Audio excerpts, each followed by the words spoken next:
साथियों नमस्कार, मैं रवि बेनीवाल लक्ष्य कोचिंग सिरसा से बोल रहा हूं। साथियों, आज हम इतिहास में बात करेंगे 1857 की क्रांति। 1857 की क्रांति का वो मंजर जो भारतीय स्वतंत्रता संग्राम का नींव का पत्थर बना था। आइए बात करते हैं 1857 की क्रांति।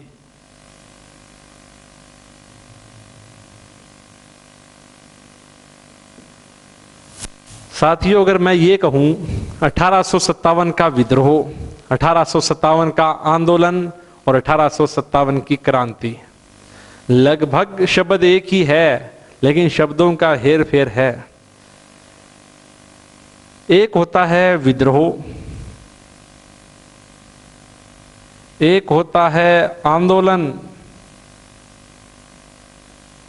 एक होता है क्रांति।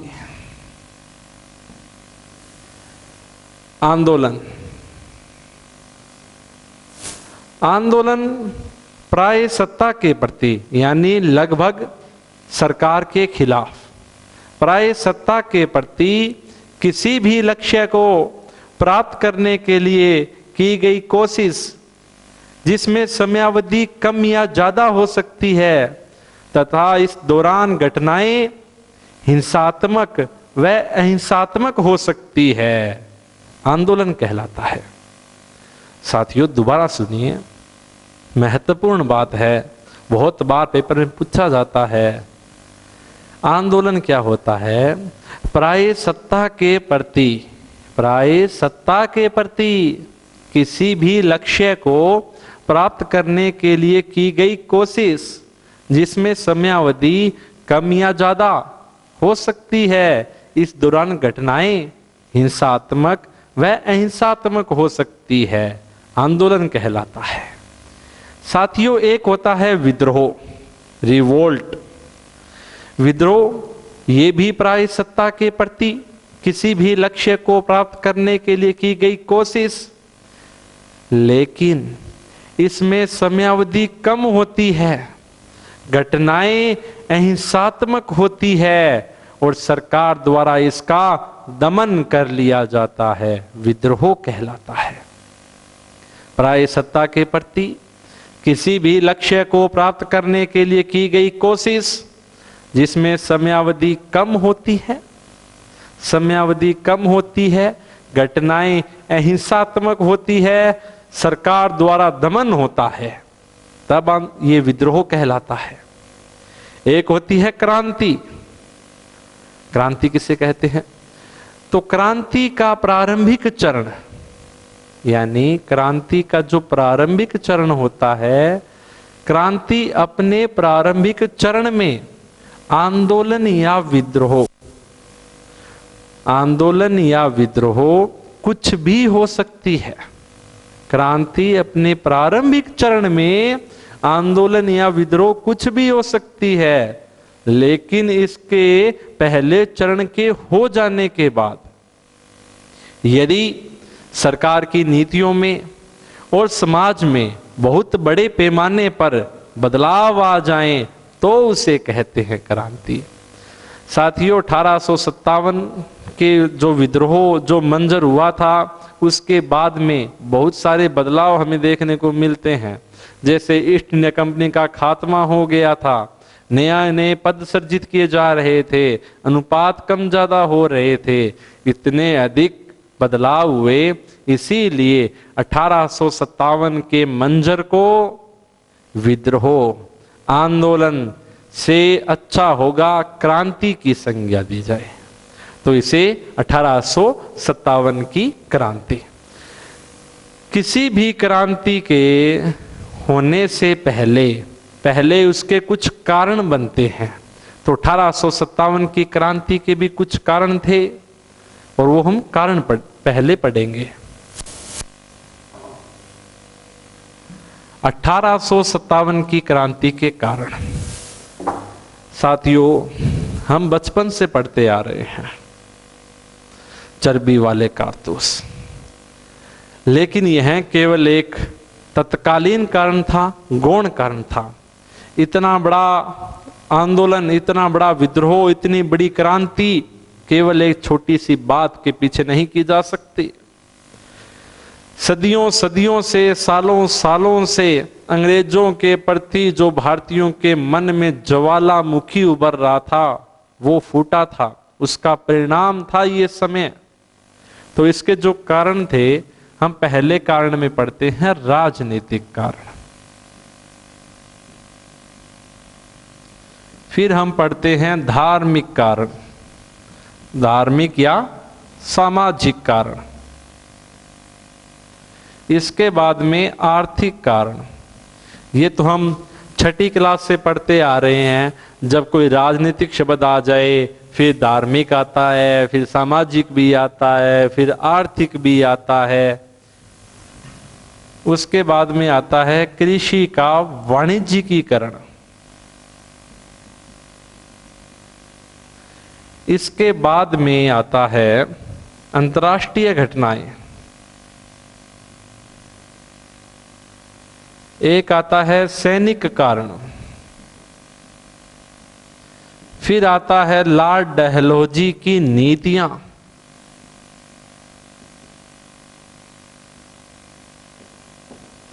इसके बाद में आता है तत्कालीन कारण। सभी कारणों को विस्तार से देखते हैं। सबसे पहले राजनीतिक कारण, नाम से स्पष्ट है राजनीतिक कारण। साथियों, हिंदुस्तान में 1857 के समय जो भारत का सम्राट था, एक 82 साल का व्यक्ति था जिसका नाम था बहादुर शाह जफर। 82 साल का बहादुर शाह जफर, जिसके पास में लॉर्ड डलहौजी एक दिन आया और कहा, बहादुर शाह जफर, आज के बाद आप अपने नाम के आगे बादशाह या सम्राट नहीं लगाएंगे, आपके बेटे आपके नाम के आगे सुल्तान नहीं लगाएंगे, दिल्ली का लाल किला अभी का अभी छोड़ना होगा, कुतुब मीनार में जाकर रहना होगा। कुल मिलाकर अपमानित किया गया है किसे? भारत के सम्राट को, जो एक 82 साल का व्यक्ति है। चाहे हिंदू हो चाहे मुसलमान हो, इस समय सभी लोगों की मुगल सम्राट में श्रद्धा होती थी और सभी लोग ये समझते थे कि ये अकबर का वंशज है। सभी लोगों की प्रतिष्ठा को आघात पहुंचाया लॉर्ड डलहौजी ने। तो राजनीतिक कारण ये बना बहादुर शाह जफर का अपमान। बहादुर शाह जफर को कहा कि आप अपने नाम के आगे सम्राट या बादशाह नहीं लगाएंगे, आपके बेटे अपने नाम के आगे सुल्तान नहीं लगाएंगे, दिल्ली का लाल किला छोड़ दो और कुतुब मीनार में रहो, कहा गया। धार्मिक या सामाजिक कारण। साथियों, धर्म समाज से अलग नहीं है। ये दोनों मुद्दे ऐसे हैं, ये आपस में जुड़े हुए हैं, कड़ी से कड़ी जुड़ी हुई है। तो एक बात मैं आपको बताना चाहता हूं, इस समय हिंदुस्तान की अधिकांश जनता रूढ़िवादी है, पुराने विचारों वाली है। लॉर्ड डलहौजी 1850 में एक नियम लेकर आया था। लॉर्ड डलहौजी 1850 में एक नियम लेकर आया जिसे कहा गया है धार्मिक अभियोगिता अधिनियम। साथियों, 1850 में एक अधिनियम आया जिसका नाम था धार्मिक अभियोगिता अधिनियम। लॉर्ड डलहौजी ने इस काले अधिनियम के माध्यम से हिंदुस्तानियों के धर्म पर प्रहार किए।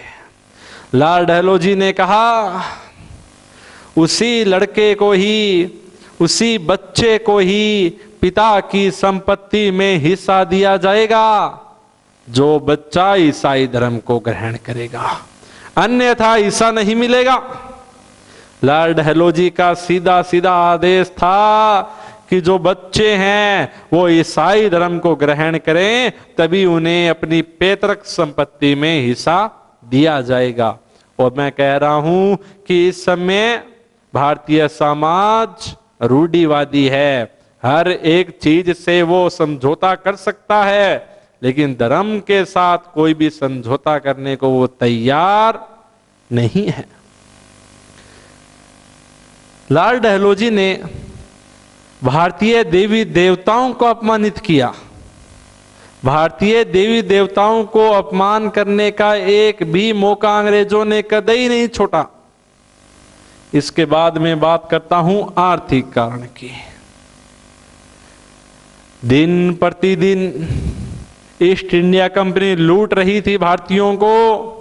आर्थिक कारण की जब हम विवेचना करते हैं साथियों, तो इसमें तिलक का एक बड़ा प्रसिद्ध कथन आता है।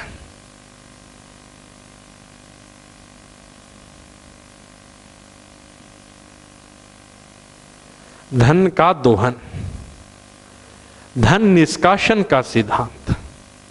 धन निष्कासन का सिद्धांत दादा भाई नारोजी ने दिया था।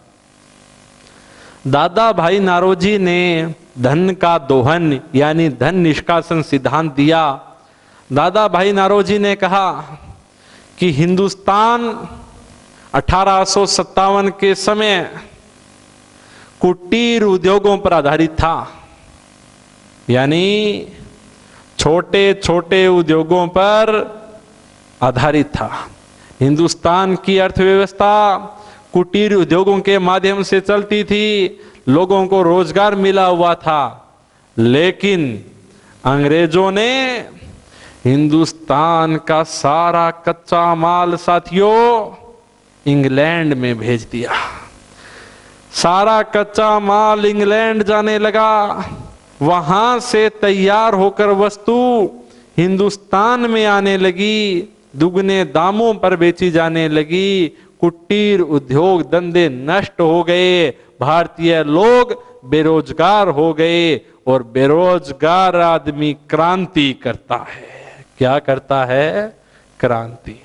समझ में आई बात? ये कृषि का वाणिज्यिकीकरण। इसमें यह था कि हिंदुस्तान 1857 के समय और इसके आसपास के समय में जो फसल बोता था वो खाद्यान्य फसलें होती थी। वो खाद्यान्य फसलें होती थी, यानी जैसे ही बरसात हुई ग्वार बाजरा मोठ का उत्पादन कर लिया।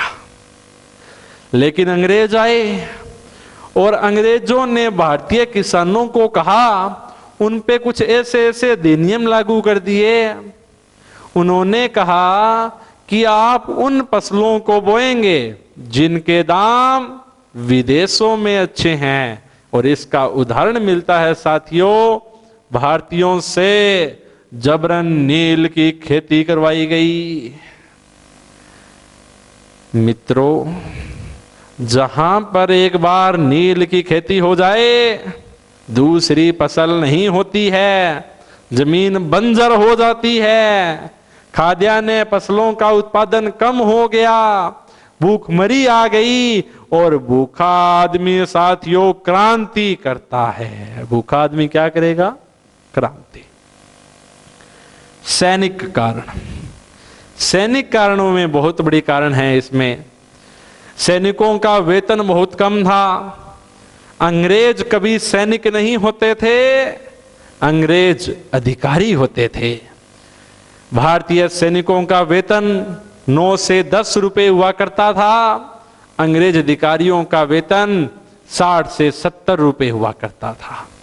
भारतीय सैनिकों को किसी भी प्रकार की पेंशन की व्यवस्था नहीं थी।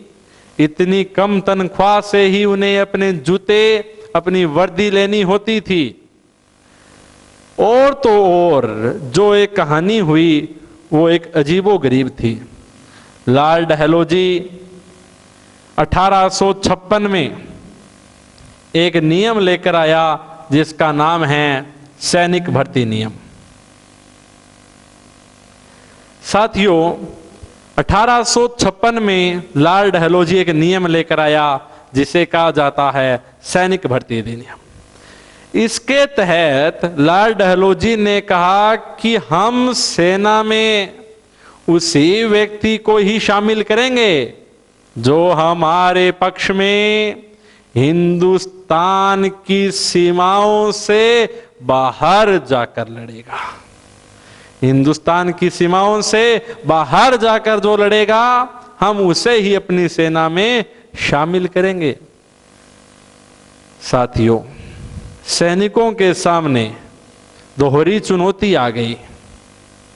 अगर उन्हें आजीविका चलानी है तो सेना में भर्ती होना होगा, और दूसरी समस्या ये है कि समाज रूढ़िवादी है और समाज ये कहता है यदि आप एक बार भी हिंदुस्तान की सीमाओं से बाहर समुद्रों को लांघ कर चले गए तो आप अपवित्र हो जाओगे।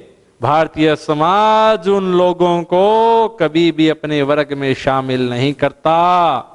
तो सैनिक करें तो क्या करें, और सैनिक क्या करेंगे? क्रांति करेंगे। इसके बाद में अंतर्राष्ट्रीय घटनाएं बाद में पढ़ेंगे, पहले पढ़ते हैं लाल डहलौजी की नीतियां। लाल डहलौजी का जो कार्यकाल था 1848 से 1856 तक था। 1848 से 1856 इस समय लाल डहलौजी ने जो नीतियां बनाई वो थी राज्य हड़प नीति। राज्य हड़प नीति, गोद निषेध नीति, कुशासन द्वारा राज्य को हड़पने की नीति। नीति कौन सी है? राज्य हड़प नीति, गोद निषेध नीति, कुशासन से राज्य को हड़पने की नीति। लाल डहलौजी ने ये नीतियां बना ली और इसके तहत देखिए बहुत बार पेपर में पूछा गया क्वेश्चन है, लाल डहलौजी ने हिंदुस्तान में आते ही सबसे पहले किस रियासत को हड़पा? तो किस रियासत को हड़पा गया था? सतारा रियासत को, और सतारा महाराष्ट्र में है। सतारा महाराष्ट्र में है। लाल डहलौजी ने जाते जाते यानी अपने अंतिम समय में जिस रियासत को हड़पा था वो रियासत थी अवध रियासत। 1856 में लाल डहलौजी की नीति है राज्य हड़प नीति, गोद निषेध नीति और कुशासन से राज्य को हड़पने की नीति। साथियों, वाकया यह हुआ। पूरा ध्यान सामने रखिए, थोड़ी चहलकदमी करते रहें, लाइक कमेंट करते रहें। देखिए जगह थी सतारा। कौन सी जगह थी? सतारा। और सतारा में एक व्यक्ति था, यहां का राजा था अप्पा साहिब।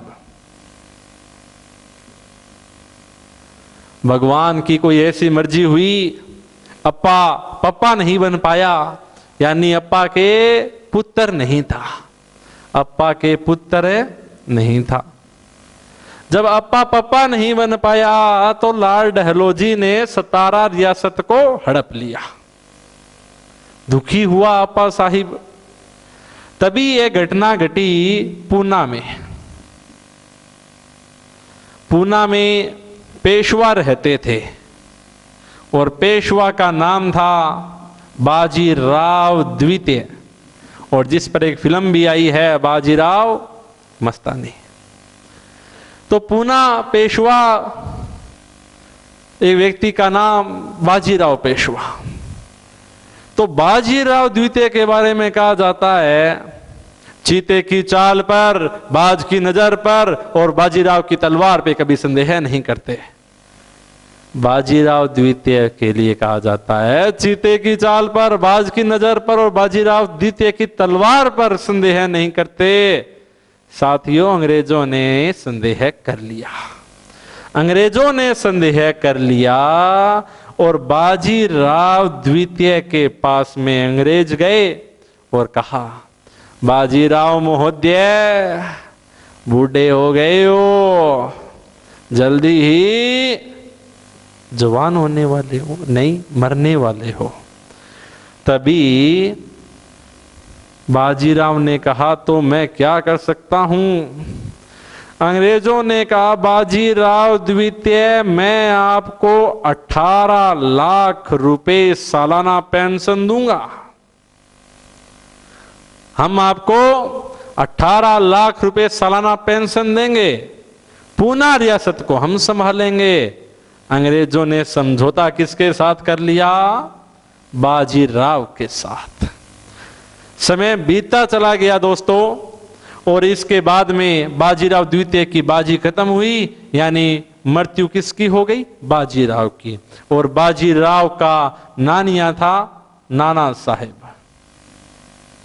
जिसे दोधू पंत भी कहा जाता है।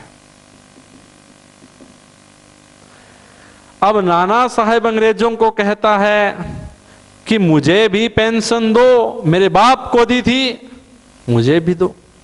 अंग्रेजों ने कहा हम नहीं देंगे। क्यों नहीं दोगे? महारानी से पता करो। तब नाना साहेब ने व्यक्तियों को बुलाया, रंगोजी, अजीज मुल्ला खान और प्रताप सिंह।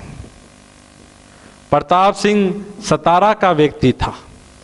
अब इन तीनों व्यक्तियों को कहा कि आप तीनों जाओ और तीनों चले जाओ महारानी के पास में, जाके हमारी बात रखना, जाकर हमारी बात रखना कि कैसे सतारा रियासत को हड़पा गया है, कैसे पूना रियासत को हड़पा गया है।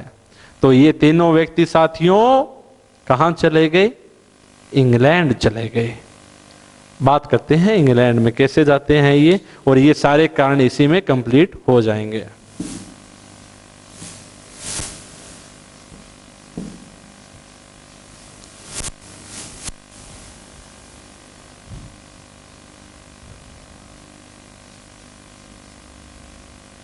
तुझे भुलाने की तरकीब सोच रखी है, मैंने एक बोतल दबोच रखी है। तीन व्यक्ति थे, रंगोजी, अजीज मुल्ला खान, एक था प्रताप सिंह। अब ये तीनों व्यक्ति इंग्लैंड की महारानी के पास में चले गए। इंग्लैंड की महारानी विक्टोरिया के पास में जाते हैं और कहते हैं महारानी साहिबा, हिंदुस्तान से आए हैं, शिकायत करने आए हैं, हमारी सतारा रियासत को हड़पा है, हमारी पूना रियासत को हड़पा है। उसने कहा मेरे साथ मत्था मत मारो आप, मुझे कुछ नहीं पता। तो कहां जाएं? महारानी विक्टोरिया ने उन लोगों को हाउस ऑफ कॉमन्स में भेज दिया, यानी ब्रिटिश संसद में भेज दिया। ब्रिटिश संसद में चले गए तीनों व्यक्ति, वहां जाकर बात रखी कि हमारे साथ ऐसा ऐसा हो रहा है।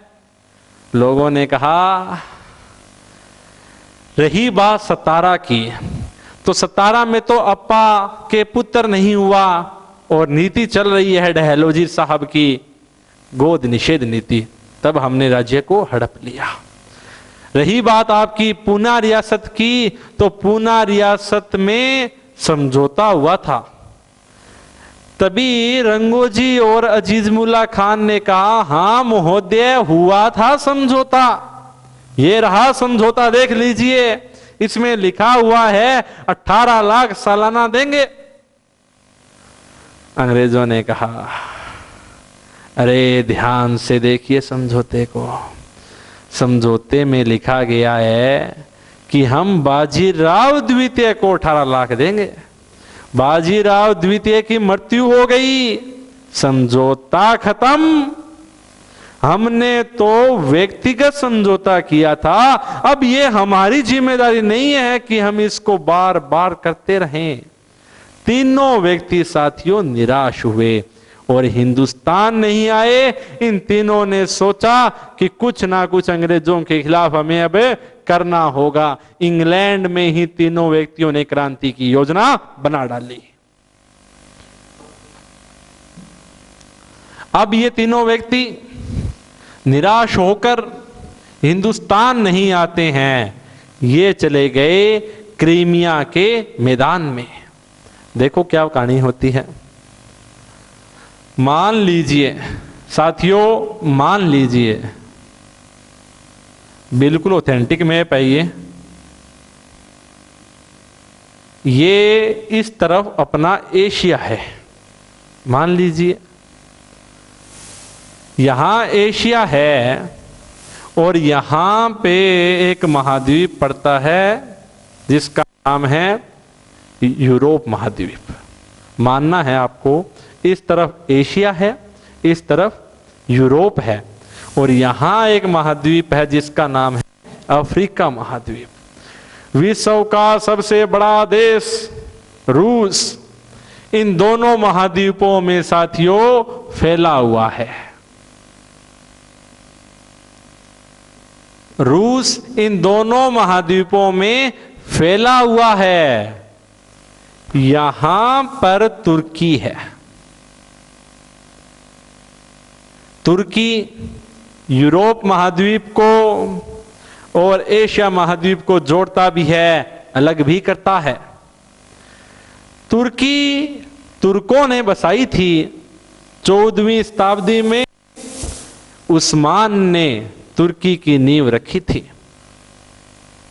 तो कहानी ये हुई, वो तीनों व्यक्ति तुर्की के सुल्तान के पास में आए। किसके पास में आए? तुर्की के सुल्तान के पास में। इधर एशिया है, ये तुर्की है, और यहां पे यूरोप महाद्वीप है ये, और ये इंग्लैंड है। लेकिन तुर्की को मध्यकाल का बीमार राज्य कहा जाता था। मध्यकाल का बीमार राज्य तुर्की को कहा जाता था। इस बात का फायदा उठाना चाहता है रूस। रूस ने इंग्लैंड को कहा, ध्यान से समझिए, रूस ने इंग्लैंड को कहा, इंग्लैंड भाई साहब, तुर्की एक कमजोर राज्य है, हम दोनों मिलकर तुर्की पर हमला करते हैं, तुर्की को पराजित कर देंगे, 2 भागों में तुर्की को हम बांट लेंगे। इंग्लैंड ने मना कर दिया। इंग्लैंड ने कहा, रूस महोदय, आपकी बात हमें हजम नहीं होती है। साथियों, स्वाभाविक था, क्यों हां करते हैं? अगर इंग्लैंड हां कर देता तो इंग्लैंड को पता है कि रूस तुर्की को हरा देगा और रूस को रास्ता मिल जाएगा तुर्की से अफ्रीका जाने का, तुर्की से एशिया में जाने का, तुर्की से हिंदुस्तान में जाने का। तो इसने हामी नहीं भरी। लेकिन रूस ने तुर्की पर हमला कर दिया, और जो युद्ध होता है उसका नाम है क्रीमिया। कौन सा युद्ध है? क्रीमिया का युद्ध। तो क्रीमिया का जो ये युद्ध होता है, तभी वो तीनों व्यक्ति आते हैं तुर्की के सुल्तान के पास में और कहा, सुल्तान मियां, आप मुसलमान हैं, हमारे भी 82 साल का नौजवान बहादुर शाह जफर भी मुसलमान है, मुसलमान भाई है, आप हमारा सहयोग करें। तो साथियों सोचिए आप, क्या तुर्की उन तीनों व्यक्तियों का सहयोग करेगा? नहीं करेगा, क्योंकि वो तीनों व्यक्ति किसके खिलाफ सहायता मांगने आए हैं? इंग्लैंड। और इंग्लैंड क्रीमिया के युद्ध में तुर्की का सहयोग कर रहा है। यह बात हुई। तो इस युद्ध में इंग्लैंड विजयी हो गया, रूस पराजित हो गया, तुर्की जीत गया। और इस युद्ध में पहली बार साथियों एनफील्ड राइफल्स का प्रयोग किया गया। एनफील्ड राइफल्स का प्रयोग विश्व में पहली बार इंग्लैंड ने क्रीमिया के मैदान में रूस के खिलाफ किया। साथियों यह एक सफल प्रयोग था अंग्रेजों का। अब अंग्रेज चाहते हैं कि ये एनफील्ड राइफल्स अंग्रेजों का हर एक जो उपनिवेश है वहां पहुंचा दी जाएं।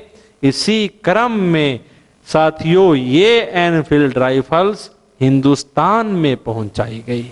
कैसे पहुंचाई गई देखिए।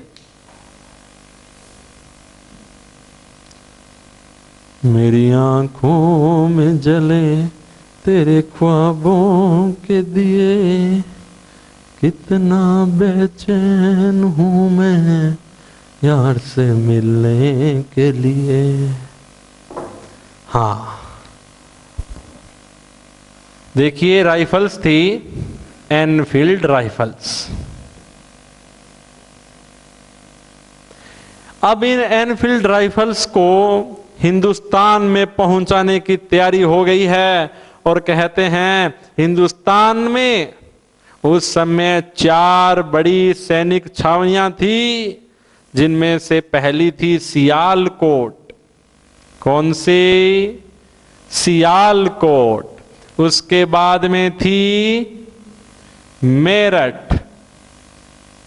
मेरठ से पहले थी अंबाला। अंबाला के बाद में थी मेरठ और मेरठ के बाद में थी बैरकपुर।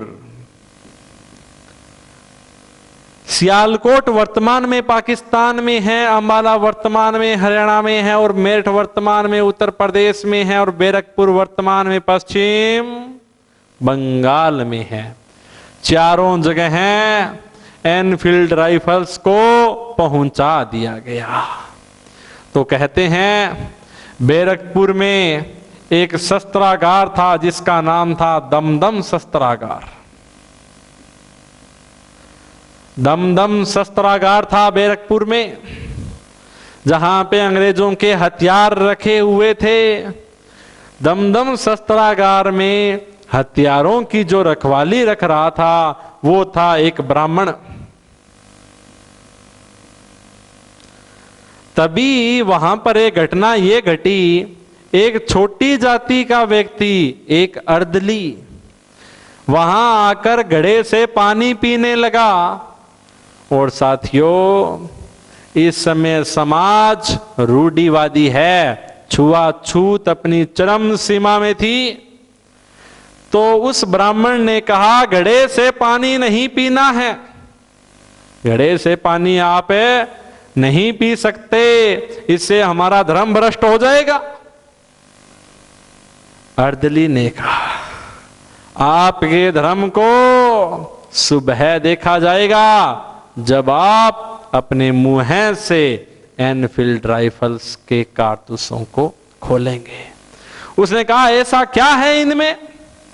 उसने कहा ब्राह्मण देवता, एनफील्ड राइफल्स में जो कारतूस है उनमें गाय और सुअर की चर्बी लगी हुई है। अचानक से धक्का लगता है ब्राह्मण को, ये क्या अनिष्ट हो रहा है? और देखते ही देखते कहते हैं अफवाह फैल गई, पूरी छावनी में अफवाह फैल गई कि इन कारतूसों में गाय और सुअर की चर्बी है।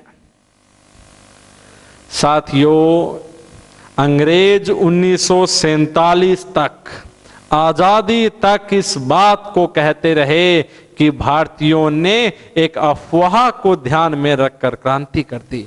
ऐसा कुछ भी नहीं था, लेकिन कनाडा के रहने वाले मार्शल ने इस बात को सिद्ध कर दिया कि इसमें गाय और सूअर की चर्बी लगी हुई थी।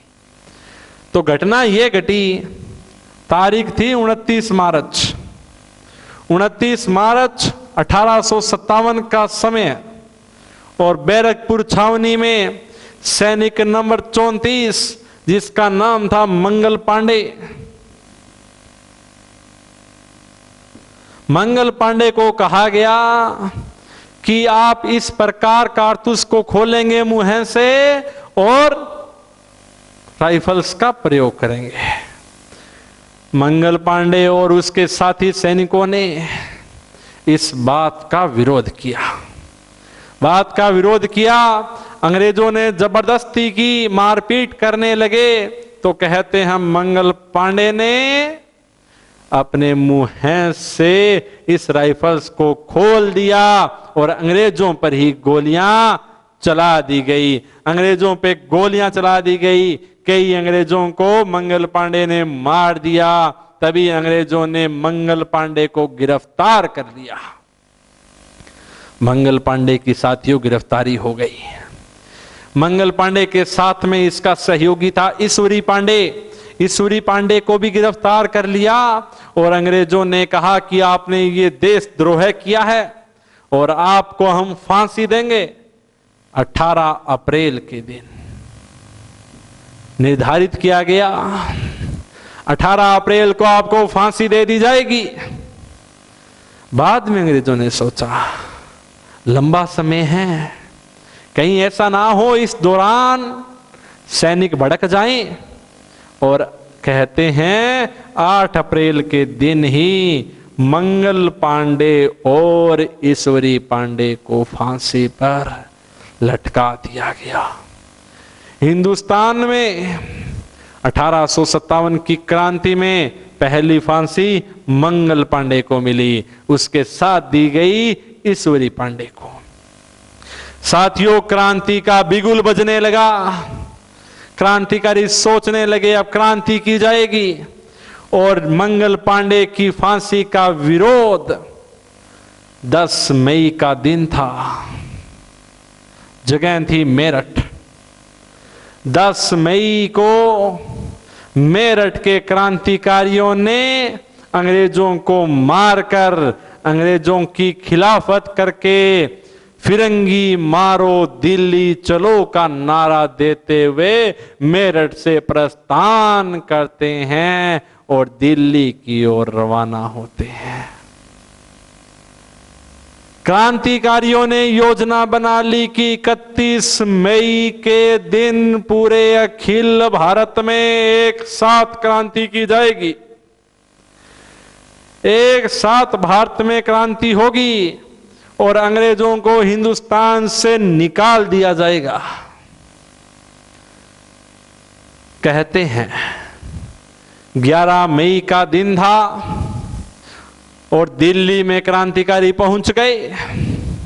भारत में क्रांति की शुरुआत मेरठ से मानी जाती है। 31 मई का दिन धारित किया गया था और इसका प्रतीक चिन्ह रोटी और कमल का फूल रखा गया था। अब ये सैनिक मेरठ से चलते हुए दिल्ली चलो फिरंगी मारो का नारा देते हुए, इंकलाब करते हुए आगे बढ़ते जा रहे हैं। तो कहते हैं दिल्ली, और दिल्ली में व्यक्ति है 82 साल का बेटा बहादुर शाह जफर। बहादुर शाह जफर जफरनामा के नाम से कविताएं लिखता था। तो बहादुर शाह जफर अपनी आत्मकथा जफरनामा में कहता है कि रमजान का पवित्र महीना था। साथियों, रमजान का पवित्र महीना था और मैं सुबह सुबह शहरी करने को उठा। यानी जो ये मुसलमान वर्ग होते हैं, मुस्लिम बंधु होते हैं, ये सुबह सूर्योदय से पहले पहले कुछ खा लें तो वो अलाउ होता है।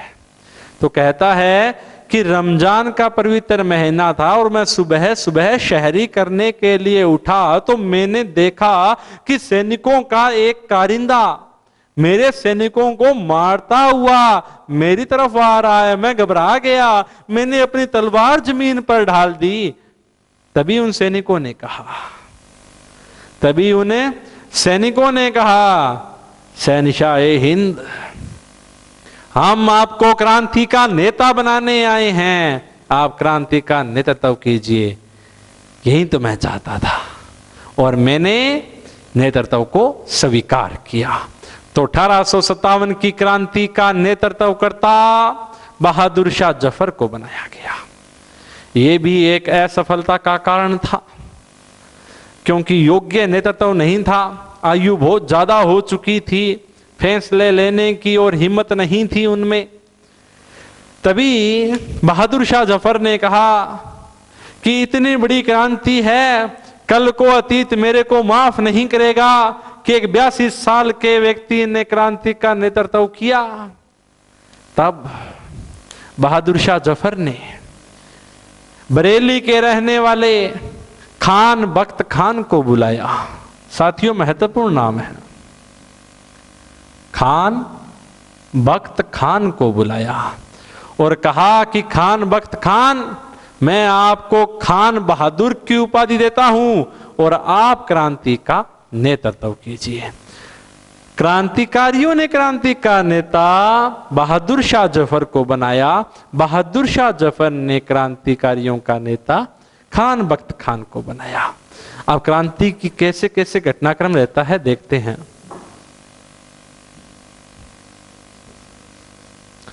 देखिए, क्रांति हमें जो आजादी ये मिली है, ये बहुत लोगों के बलिदान से मिली है।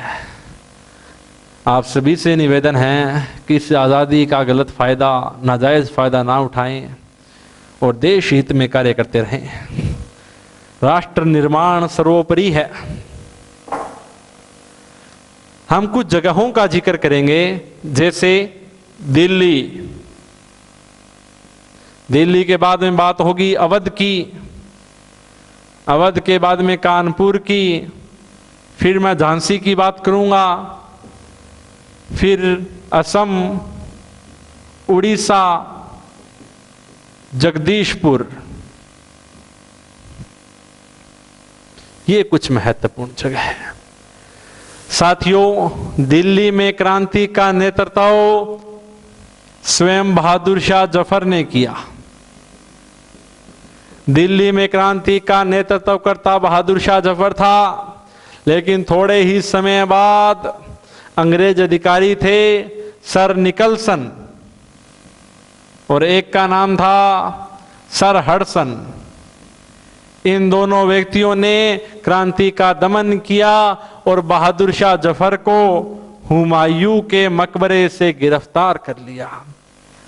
साथियों, सोचिए वो पल कैसा होगा जब 82 साल के व्यक्ति के सामने उसके बेटों को मार दिया गया था। बहादुर शाह जफर के पुत्रों का कत्ल कर दिया गया बहादुर शाह के जफर के सामने। बहादुर शाह जफर को गिरफ्तार करके पत्नी सहित रंगून भेज दिया गया। वहीं पर उनकी मृत्यु हो गई थी 1862 में।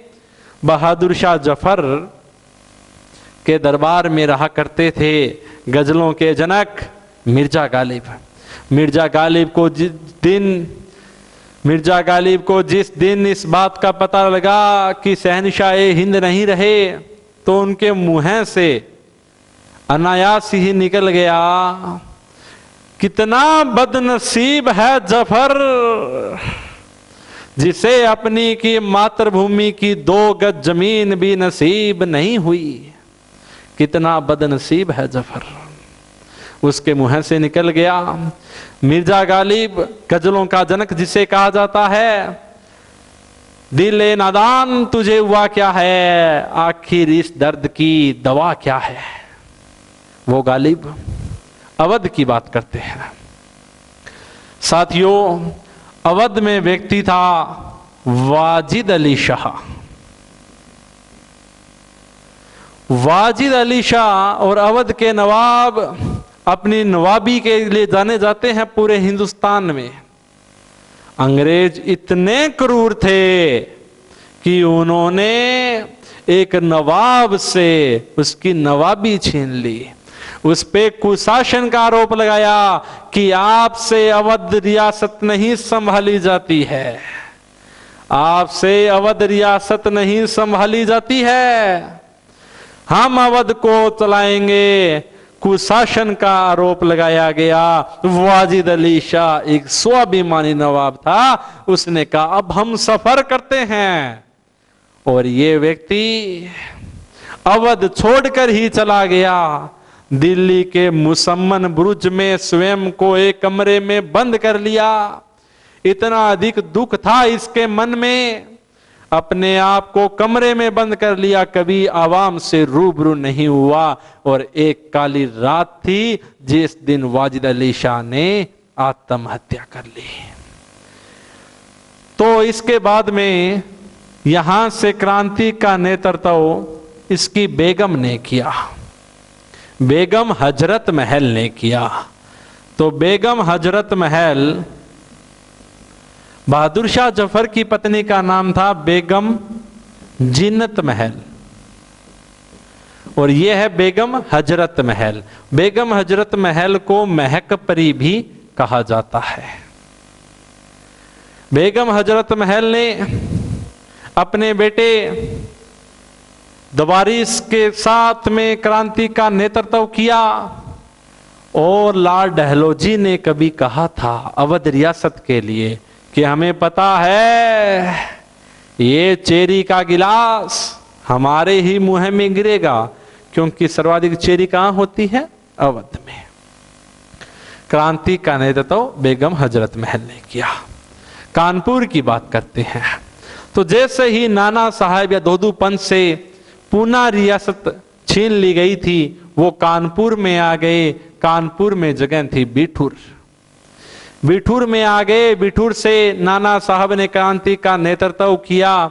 लेकिन बाद में अंग्रेजी सेना, ईस्ट इंडिया कंपनी का सेनापति था कोलिन कैंपवेल। कोलिन कैंपवेल ने इन दोनों के विद्रोहों का दमन कर दिया। बेगम हजरत महल नाना साहब के साथ नेपाल के जंगलों में भाग गई। झांसी की बात करते हैं। झांसी में व्यक्ति था, झांसी में झांसी की रानी थी जिसका नाम था रानी लक्ष्मीबाई। रानी लक्ष्मीबाई, झांसी को 1853 में हड़प लिया गया था। रानी लक्ष्मीबाई ने कहा था कि मैं अपनी झांसी कभी नहीं दूंगी। और रानी लक्ष्मीबाई के बचपन का नाम था मणिकर्णिका। रानी लक्ष्मीबाई की एक हमशक्ल थी जिसकी वजह से क्रांतिकारी गतिविधियों को अंजाम दिया जाता था, जिसका नाम था झलकारी बाई। रानी लक्ष्मीबाई के बचपन का नाम मणिकर्णिका, इसकी हमशक्ल झलकारी बाई। रानी लक्ष्मीबाई के पास में जब आर्थिक समस्या हो गई, पैसों की कमी हो गई, तब रानी लक्ष्मीबाई का सहयोग बीकानेर के रहने वाले अमरचंद बांटिया ने किया था। अमरचंद बांटिया ने आर्थिक सहयोग किया था रानी लक्ष्मीबाई का, इसीलिए अमरचंद बांटिया को 1857 की क्रांति का भामाशाह कहा जाता है। अंग्रेजों को पता लगा कि अमरचंद बांटिया ने अपना सारा धन गांठ मार के लक्ष्मीबाई को दे दिया है, तो अंग्रेजों ने गांठ बांटिया के मार दी, फांसी दे दी गई। अमरचंद बांटिया को फांसी दे दी गई। इसके बाद में जब रानी लक्ष्मीबाई को सैनिकों की जरूरत पड़ी तो इसकी सैनिक सहायता की थी तात्या टोपे ने। तात्या टोपे ने आर्थिक सहयोग अमरचंद बांटिया ने, सैनिक सहयोग तात्या टोपे ने। एक दिन कहते हैं रानी लक्ष्मीबाई चंबल के बिहेड़ों में क्रांतिकारी गतिविधियां कर रही थी और ग्वालियर राजघराने के सिंधिया राजपूत, दोबारा सुनिए, सीधा प्रहार है, ग्वालियर के सिंधिया राजपूतों ने लॉर्ड कैनिंग, जो इस समय भारत का गवर्नर जनरल है, लॉर्ड कैनिंग और ह्यूरोज को कहा कि झांसी की रानी लक्ष्मीबाई चंबल के बिहेड़ों में है। लॉर्ड कैनिंग और ह्यूरोज अपनी सेना लेकर चंबल के बिहेड़ों में पहुंच गए। वहां पर मुठभेड़ होती है और इतिहासकार कहते हैं कि वहां से जब सारे क्रांतिकारी भाग गए, अंग्रेजों से अकेली लड़ती रही रानी लक्ष्मीबाई। अंग्रेजों से अकेली लड़ती रही और अंतिम समय में ये लड़ती लड़ती वीरगति को भी प्राप्त हो गई, वीरगति को प्राप्त हो गई। लेकिन लॉर्ड कैनिंग ने यूरोज से कहा, यूरोज तुम देख रहे हो सामने जो महिला सो रही है, यूरोज तुम देख रहे हो जो सामने महिला सो रही है, ये क्रांतिकारियों में अकेली मर्दानी है। क्रांतिकारियों में अकेली मर्दानी कहा गया रानी लक्ष्मीबाई को, लॉर्ड कैनिंग ने कहा था। ग्वालियर के सिंधिया राजपूतों के बारे में लॉर्ड कैनिंग ने कहा, यदि ये ग्वालियर के सिंधिया राजपूत हमारा सहयोग नहीं करते तो हमें सुबह ही अपना बोरिया बिस्तर गोल करना होता। रानी लक्ष्मीबाई की जो फिल्म आई है मणिकर्णिका, कंगना रनौत ने की है, इसके लिए इसे पद्मश्री भी मिला है। कंगना रनौत ने कहा कि मुझे पद्मश्री तो 10 साल पहले ही मिल जाना चाहिए था, लेकिन पहले प्रियंका चोपड़ा को मिला था। तो इसमें ये झांसी की रानी कहती है, मैं रहूं ना रहूं मेरा भारत रहना चाहिए, मैं रहूं ना रहूं मेरा भारत रहना चाहिए। साथियों, एक भारत का महान प्रधानमंत्री अटल बिहारी वाजपेयी जी ने कभी कहा था, जब उनकी सरकार मात्र 1 वोट से गिर गई थी, तब कांग्रेस पार्टी सदन में हंस रही थी, देखो बीजेपी की सरकार 1 वोट से गिर गई है। तब अटल बिहारी जी ने कहा था कि चाहे हमारी सरकार रहे ना रहे, चाहे हम स्वयं रहे ना रहे, लेकिन मेरा भारत रहना चाहिए, लोकतंत्र रहना चाहिए। सरकारें आती जाती रहती है। तभी उसी सदन में अटल जी ने कहा था कि आज जो ये कांग्रेस हमारे पर हंस रही है, एक समय ऐसा आएगा जब पूरा देश, पूरा विश्व कांग्रेस पर हंसेगा। साथियों, वो समय आया। राहुल गांधी, ऐसी मशीन लाऊंगा, यहां से आलू डालूंगा, यहां से सोना निकलेगा। रानी लक्ष्मीबाई। असम की बात करते हैं। असम में व्यक्ति था मनीराम। देखो सीधी सी बात है, मनीराम के पास में मनी प्रॉब्लम हो गई तो अंग्रेजों ने इसकी मनीराम की मनी प्रॉब्लम को सॉल्व कर दिया, फांसी दे दी गई। उड़ीसा में 2 भाई थे, सुरेंद्र शाही और एक का नाम था उज्जवल शाही। जगह थी जगदीशपुर। जगदीशपुर में व्यक्ति था, जगदीशपुर बिहार में है, कुंवर सिंह 62 साल का व्यक्ति था, जिसे बिहार का शेर कहा जाता है। तो साथियों, इस प्रकार ये क्रांति का घटनाक्रम रहा। यदि आपको ये वीडियो अच्छा लगा हो तो इसे लाइक करें, कमेंट करें, हमारे कोचिंग वाले चैनल को सब्सक्राइब करें। थैंक यू, धन्यवाद।